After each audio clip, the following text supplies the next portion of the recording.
Good morning, नमस्कार, सत श्री अकाल, आदाब, सलाम वालेकुम। मैं हूं अमरेश कुमार और मॉलिक्यूलर परिवार में आपका दिल खोलकर स्वागत है। तो आज सॉलिड स्टेट का जो श्रृंखला है उसे हम लोग क्या करते हैं, आगे बढ़ाते हैं। और उसमें हम लोग पिछले क्लास में हम लोग देखे थे क्या, पिछले क्लास में हम लोग देखे थे आद्य केंद्रित एकक कोष्टिका के बारे में। तो आगे आज हम लोग क्या करते हैं, आगे हम लोग क्या करते हैं, आज बढ़ते हैं। दूसरा है अंतः केंद्रित एकक कोष्टिका। अंतः केंद्रित एकक कोष्टिका जिसे हम लोग बोलते हैं body centred unit cell. Body centred unit cell, ध्यान से समझिएगा। बॉडी सेंटर्ड यूनिट सेल में क्या होता है, ध्यान से देखिए जी बाबू, ध्यान दीजिएगा। ए है आपका क्यूब, शांत रहिए, बिल्कुल शांत रहिए, ठीक है ना। इसमें क्या होता है कि जो कण है ना सारे कॉर्नर पर होगा। कहां होगा, कॉर्नर पर, ठीक है, कॉर्नर पर होता है। उसके बाद एक पार्टिकल जो कंप्लीट जो होता है वो कहां होता है,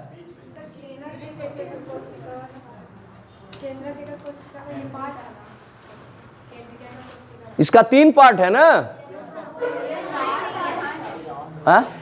केंद्रित में ये पहला है आपका, क्या चाहिए, अंतः केंद्रित। अरे केंद्रित उसको बोलते हैं कि जैसे आपको कहीं कहीं क्या रहे, कहीं फलक पर रहे, कहीं रहे, समझ गए बात को। तो उसके लिए अलग से हम डिफिनेशन नहीं देंगे कि केंद्रित एकक कोष्टिका क्या होता है, समझ गए बात को। केंद्रित एकक कोष्टिका के अंदर में आता है पहला कौन, अंतः केंद्रित एकक कोष्टिका। अंतः केंद्रित एकक कोष्टिका में क्या होता है कि कण कहां होगा, कण सारे कोने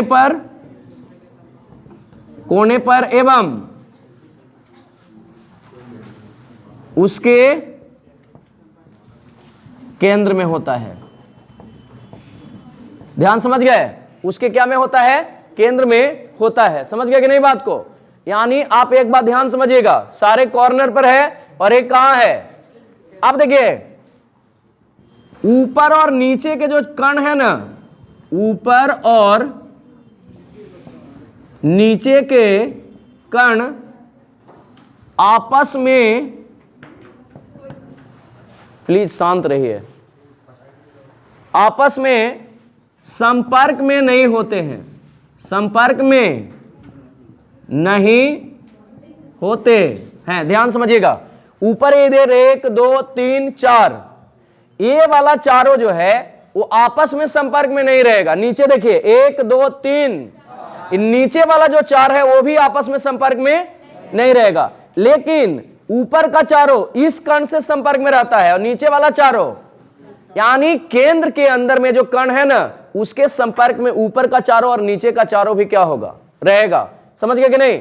अब बताइए कण की संख्या कितना होगा, कण की संख्या, कण की संख्या कितना होगा बताइए। 9 कौन बोल रहा है भाई, कल ही बताए हैं ना, कल ही बताए कि 8 कोना पर 1/8 रहता है। तो 8 कोना मिला के कितना कण हो गया, 1। और एक कंप्लीट पार्टिकल कहां है, बीच में है। समझ गए कि नहीं बात को। तो एक कोने पर और एक केंद्र में, तो 1 और 1 2 हो गया। तो ऐसे लिखेंगे 1/8 × 8 कॉर्नर पर हो गया और 1 हो गया कहां, केंद्र में। तो क्या हो गया, 1 + 1 बराबर 2, ठीक है। 1 + 1 बराबर क्या हो गया, 2 हो गया, ठीक है ना। अब बताइए, आप लोग कोऑर्डिनेशन नंबर बताए थे, कोऑर्डिनेशन नंबर। देखिए कोऑर्डिनेशन नंबर क्या होता है, ध्यान से सुनिएगा, पहले सुन लो। कोऑर्डिनेशन नंबर क्या होता है कि कोई कण अपने नजदीकी कितने कणों से क्या है, संपर्क में है। अरे ध्यान से सुनो ना, कोऑर्डिनेशन नंबर बोलते हैं CN, कोऑर्डिनेशन नंबर, इसे बोला जाता है उप सह संयोजक संख्या। क्या बोलते हैं, उप सह संयोजक संख्या, और इसको बोलते हैं कोऑर्डिनेशन नंबर। हम हमेशा यूज करेंगे कोऑर्डिनेशन नंबर ही, क्योंकि उपसह संयोजक संख्या थोड़ा सा बोलना क्या है, ज्यादा ये होता है। कोऑर्डिनेशन नंबर इसका कितना होगा, कोऑर्डिनेशन नंबर इसका 8 होगा। देखिए एक कण देखो, ऊपर से कितना कण संपर्क में है, ऊपर से जो है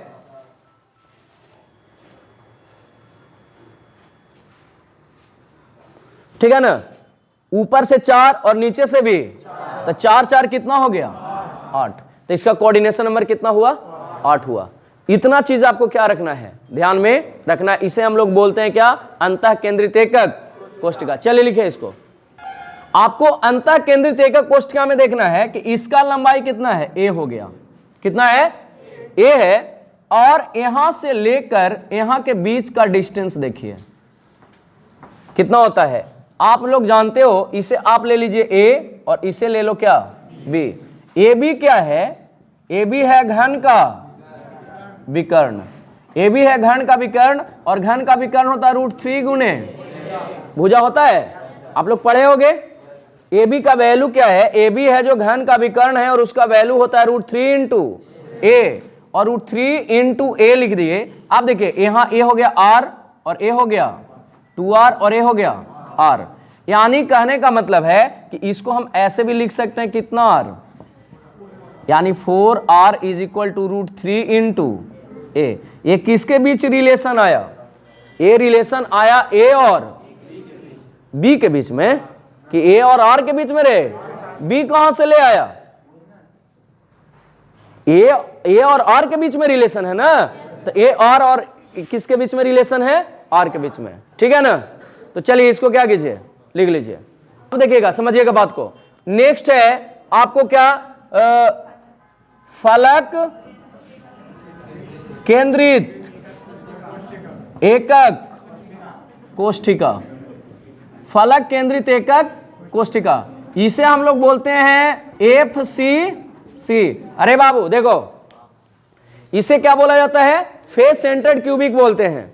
इसमें कण को कहां रखेंगे, देखिएगा ध्यान दीजिएगा, इसमें कण को हम लोग रखते हैं ऐसे, एक क्यूब बनाइए, क्यूब बनाकर कण को रखिए यहां कोने पर, ध्यान से सुनो, लेकिन एक कोने पर रखेंगे और एक कोने पर रखे हुए हैं, और उसके बाद देखिएगा इसमें कितना कितना फलक होता है, फेस कितना होता है, 12 फेस है, फलक 6 ना है जी, 1 2 3 4 5 6, सभी फलक के केंद्र पर कण होगा, ठीक है। इस पर दे दिया, अंदर वाला पर एगो दे देते हैं, और एगो कहां दे देते हैं, बाहर वाला पर, और एगो कितना हो गया, 1 2 3 4 5 6। यानी कहने का मतलब है कि आपका जो कण होगा ना, यानी कण जो होता है, कण सभी कोनों पर एवं सभी फलक के केंद्र पर होता है, सभी फलक के केंद्र पर होता है, ठीक है ना। जितना भी 6 फलक है ना, 6 फलक कहने का मतलब फेस होता है, जितना 6 फेस है, सभी 6 फेस के केंद्र पर भी क्या होगा कि आपका कण रहेगा। बात समझ गया कि नहीं समझ में आया। यानी अब देखिए, इसमें आपको कोई बोले, लेकिन इस बार क्या रहेगा, एक कण आपस में संपर्क में रहेगा, ठीक है ना। अब यहां पर एक बात बताइए कि आपका क्या बोलते हैं कण की संख्या, कण की, आप लोग का दिमाग लगता है कण की संख्या कितना होगा, 7। यार तुम लोग बड़ी गलती करता है कि हाँ 6, कितना अच्छा बोला। देखिए कण की संख्या लिखना रहेगा तो क्या होगा, कोने पर कण, कोने पर, और जोड़ना पड़ेगा कहां पर कण, और फलक के केंद्र पर कर्ण। अब बताइए कोने पर तो जानवे करते हो 1/8 गुने, अरे बाबू कोना पर तो पहले ही से जान रहा है कि कर्ण होता है 1/8 गुने 8, समझ गया कि नहीं। अब जोड़ना है कि फलक पर देखो, अरे बाबू पूरा के पूरा कण अटेगा फलक पर, आधा अटता है। आधा जब करोगे तो आधा जब करते हो तो कैसा होता है, इस प्रकार का होता है। और ई वाला जो कण है ना, बहुत अच्छा तरीके से देखो, ये ऐसे निकला हुआ है, क्योंकि पूरा रख दोगे तो आधा कहां निकल जाएगा, बाहर निकल जाएगा, है ना। जैसे कहने का मतलब है कि आपको सतह पर कोई कण को रखना है ना, तो कण को क्या करना पड़ेगा, आधा करना पड़ेगा, क्योंकि ये क्यूब से बाहर ना निकलना चाहिए। जब क्यूब से बाहर नहीं निकलेगा बाबू, तो यानी गोला का आधा वाला हिस्सा अंदर रहेगा और ऊपर तो सपाट हो जाएगा, और जो बाहर निकल रहा है उसको क्या कर दीजिए, काट दीजिए। यानी इस प्रकार का शेप यहां पर बहुत अच्छा से आके क्या हो जाएगा, सेट कर जाएगा। यानी हर फलक पर कितना कण का कितना भाग, 1/2 भाग। कितना भाग, तो 1/2 गुना कितना फलक है, 6। तो द्वितीयाई 1 + 3 = 4। समझे कि नहीं, कण का साइज कितना हुआ, 4। अब देखिए यहां पर समझिएगा, आपको एक कण जो है एक्चुअली इस प्रकार का होता है। आपसे कोई बोलेगा यहां से लेकर यहां तक, ये आपका क्या हो जाएगा कि आपको ए और आर के बीच में रिलेशन देख रहे हैं, तो ए और आर के बीच में जब रिलेशन देखिएगा ना, तो ये हो गया आर, और यहां से लेके यहां तक कौन आर हुआ, ये 2r है, और ये वाला भी। अब बताइए यहां से लेके यहां तक के दूरी के क्या बोलेंगे, जैसे इसे मान लीजिए ए बी क्या है, वर्ग का विकर्ण है जी, वर्ग का विकर्ण, वर्ग का विकर्ण है ना। ए बी क्या है, यहां पर देखिए इसको लिखते हैं ए बी = वर्ग का विकर्ण। वर्ग का विकर्ण जो है वो कितना होता है, √2 गुना भुजा। और इसको हम ऐसे भी तो लिख सकते हैं ना, 4r, यानी 4r = √2 गुना। कोई दिक्कत है, 4r = √2 गुने भुजा, यानी √2 × ये हो गया। बताइए कोई दिक्कत है, इसे हम लोग बोलते हैं क्या चीज, FCC, कि आपका कर्ण कहां पर रहे, कर्ण जो रहे वो सारे कोने पर, और जितना भी फलक है वो सभी फलक के केंद्र पर। तो फलक पर जो कर्ण रहेगा वो टोटल होगा कितना, 1/2 गुने 6, और 1/8 गुने 8, तो कोना पर पहले ही से हम लोग क्या कर रहे हैं, जान रहे हैं। कोई दिक्कत, चलिए लिखे। आपका कौन, अंत केंद्रित एकक कोष्टिका। इसमें क्या रहेगा, कर्ण सभी कॉर्नर पर होगा। कहां पर होता है, सभी कॉर्नर पर होगा। सभी कॉर्नर के साथ साथ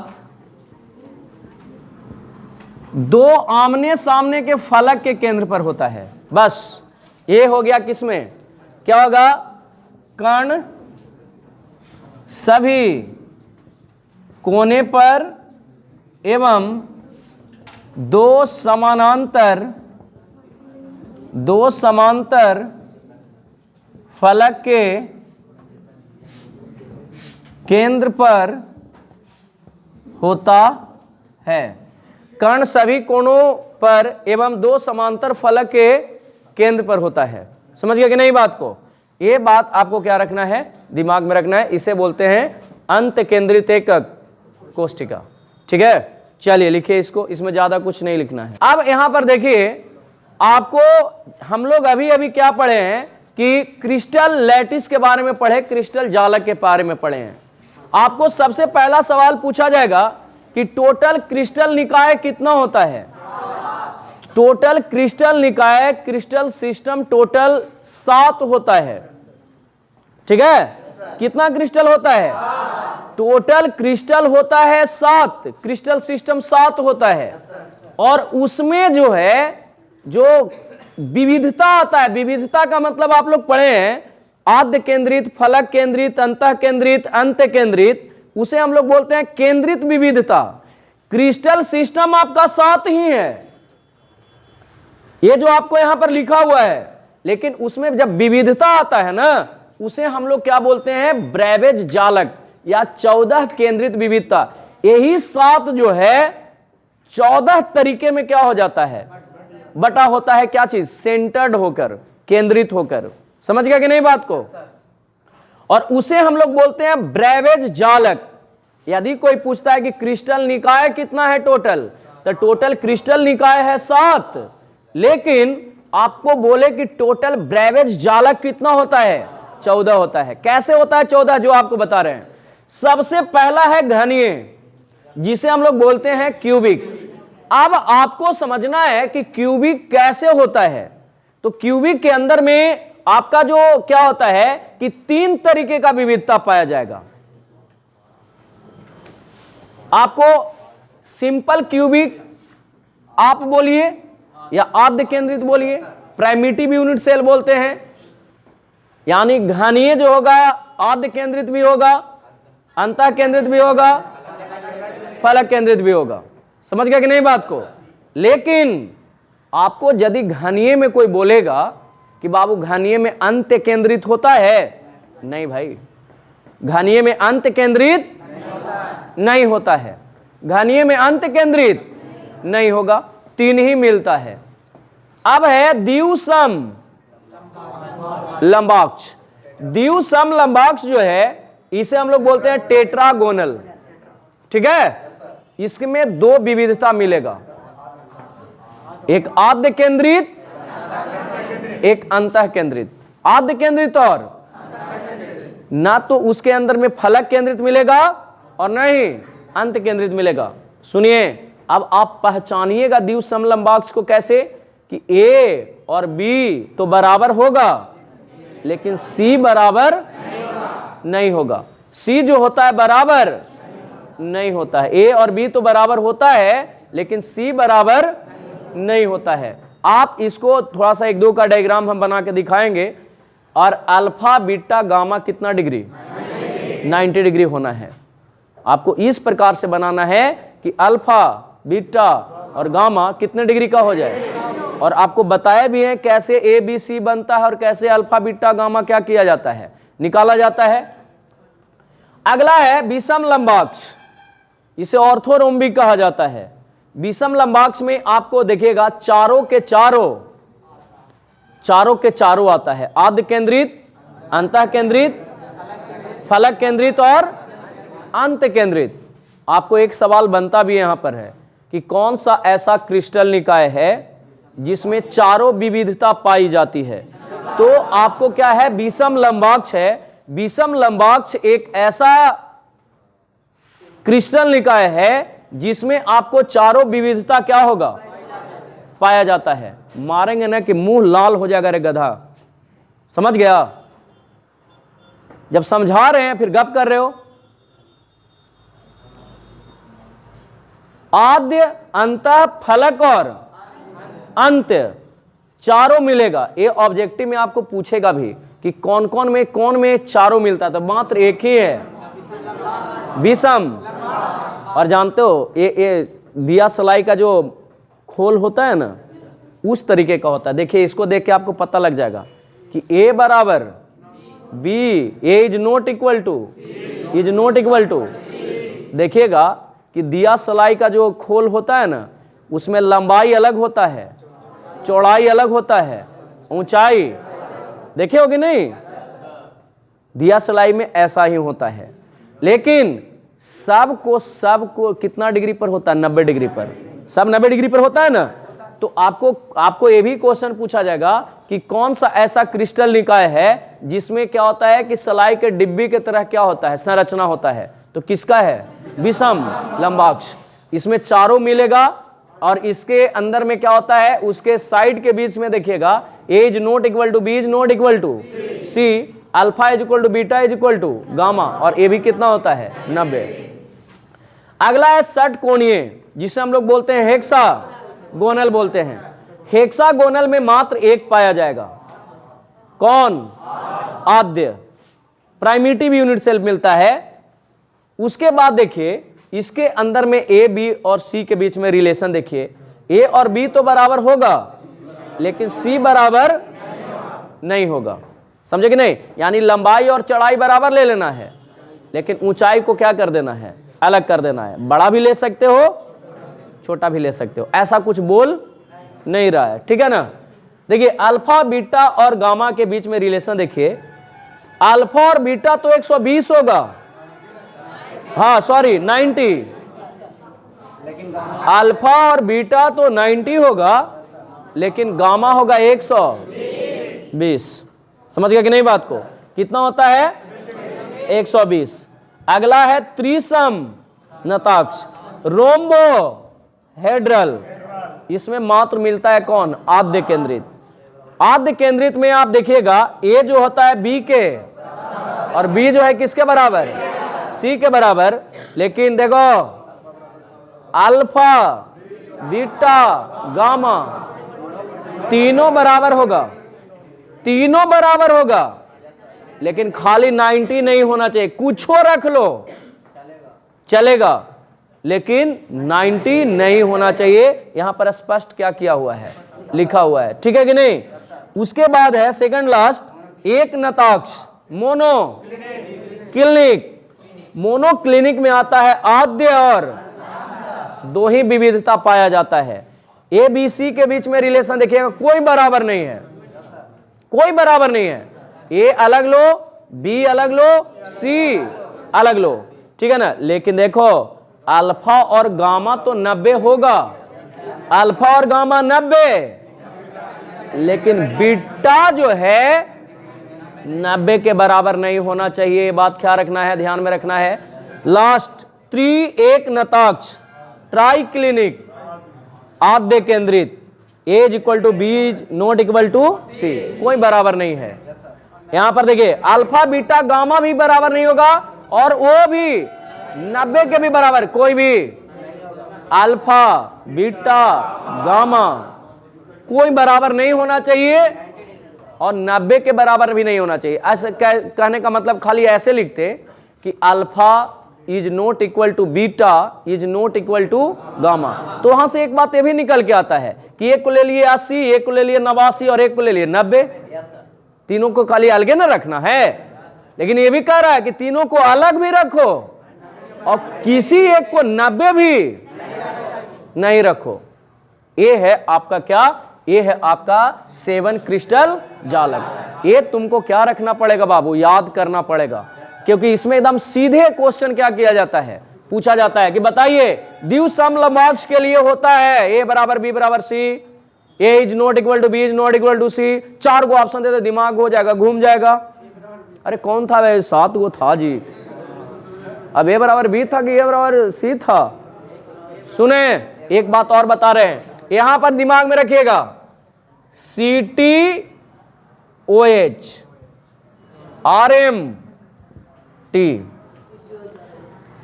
सी T O H R M, 2 4 5 बार बोल लीजिए, C T O H R M. और इसी लय में याद करना है सी टी। अरे बाबू आगे पीछे नहीं करना है बाबू, यानी कि कभी मन किया तो इसको ऊपर कर लिए, क्योंकि अलग अलग किताब में देखोगे ना तो आगे पीछे लिखा हो रहा था। ये वाला कभी ऊपर कर देगा कि सर बताए थे CTOM आचार्य कहाँ गया। हम जैसे लिखे वैसे लिख के आपको क्या रखना है दिमाग में, क्योंकि बार बार फ्लक्चुएट करोगे ना तो कंफ्यूज हो जाओगे। क्योंकि यहां से हम एक तरीका बता रहे हैं कि याद करने में क्या होगा, सहूलियत होगा। बाबू अभी लिखना नहीं, क्या है? CTOHRM TA हो गया। इसी लय में क्या रखना है, याद रखना है। अब इसको याद करने के लिए आप हिंदी मीडियम के भी छात्र हैं, तभी आपको क्या है घानिए तो उसका क्यूबिक भी याद रखना पड़ेगा, है ना? फिर द्विसमलंबाक्ष तो टेट्राहेड्रल, विषमलंबाक्ष तो ऑर्थोरोम्बिक, तब ना दिमाग में बैठाइएगा। अब देखिए ये तो कर लिए, सुनिए 3 2 4 1 1 2 1, देख रहे हैं? इसमें विविधता 3 का है, इसमें 2, 3 2 4 1 1 2 1। बात समझ रहे हैं ना? आपको याद करने में क्या होगा, सहूलियत होगा। उसके बाद देखिए सुनो, पहिलका में बराबर है, उसके बाद वाला में एगो में बराबर नहीं है, फिर दोनों में बराबर नहीं है। देखो पैटर्न, कोई सब बराबर, एगो नहीं बराबर, सब ना बराबर। फिर देखिए फिर वापस जैसे था वैसे जा रहा है, मात्र एगो बराबर नहीं है, पूरा बराबर। और 2 गो जो है ना एको ना बराबर। ऐसे करके 2 4 5 बार जब सोचोगे ना तो दिमाग में आ जाएगा। जैसे देखिए ये 3 गो तो है कि अल्फा बराबर बीटा बराबर गामा बराबर 90, ठीक है ना। अब देखिए यहां पर देखो, अब बाकी 4 गो रह गया, तो 4 गो रह गया तो उसमें आपको देखिए अल्फा बराबर बीटा बराबर 90 और गामा 100 ये सेट कोणीय के लिए है, और उसके अंदर में क्या है कि अल्फा बराबर बीटा बराबर गामा इक्वल टू, ये 3 गो को खाली क्या कर लो, याद कर लो, आपको क्या रहेगा, याद रहेगा, समझ गया कि नहीं। तो ये आपको कल आपको याद रहना चाहिए, कल हम पूछेंगे इसको, ठीक है। तो चलिए आज के क्लास को यहीं पर क्या करते हैं, खत्म करते हैं। जय हिंद, जय भारत।